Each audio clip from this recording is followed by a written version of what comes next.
with Martin Biron now. So Matthews, Marner, Nylander, and Riley have played in 13 potential series-clinching games. 1 win, 12 losses, Marty. And tonight they've got a chance to finish off the Battle of Ontario on home ice. Do you believe this core has a knockout punch? Well, they need to show the knockout punch, and they haven't shown it in the past, and that's the problem. And even recently, you're looking and saying, okay, the past is the past. What did happen in Game 4? You had a 4-minute power play in overtime. Look, you didn't have John Tavares, but you still have Matthews, Marner, Nylander. Morgan Riley is out there because Tavares is not there, so you don't have the 5 forwards on the power play.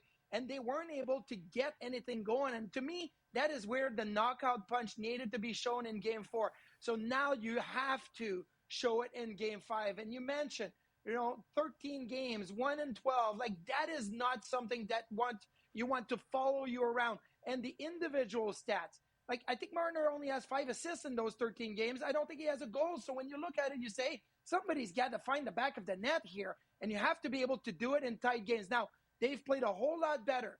And they've put themselves in the position to be up 3-0, now up 3-1. So maybe you can give them the benefit of the doubt that that knockout punch is going to come, but they haven't shown it in the past years, and they haven't shown it in Game 4, and I'm really interested to see if the knockout punch comes in Game 5, because if it doesn't, now we've got stress, and now we've got a worried Toronto Maple Leafs team going into 6-7. Yeah, no doubt about that, Marty. We'll see if they can ring the bell tonight. But for much of the season, the Leafs debated who would be the playoff starter, and ultimately Anthony Stolarz took the job. Now, he's coming off his first shaky game in a while.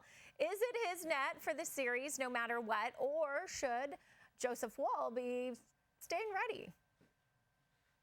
Well, Joseph Woll needs to be staying ready, but it is Anthony Stolar's net for the rest of the series. Look, again, he put himself in a position to win the first 3 games.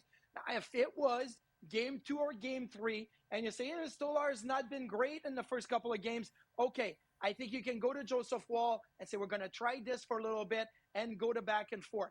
But right now, we're already into Game 5. When you get to Game 5, your starting netminder for Game 5 is going to be your starting netminder for the rest of the series. Same thing with the Edmonton Oilers. I mean, Calvin Pickard has won 2 in a row. He's going to go in Game 5. He's probably playing the rest of the series. So I look at Anthony Stolarz. To me, he is the number 1 goaltender. Would you be asking that same question with a team like the Ottawa Senators, for example, with Linus Ullmark? No, it is Linus Ullmark's net.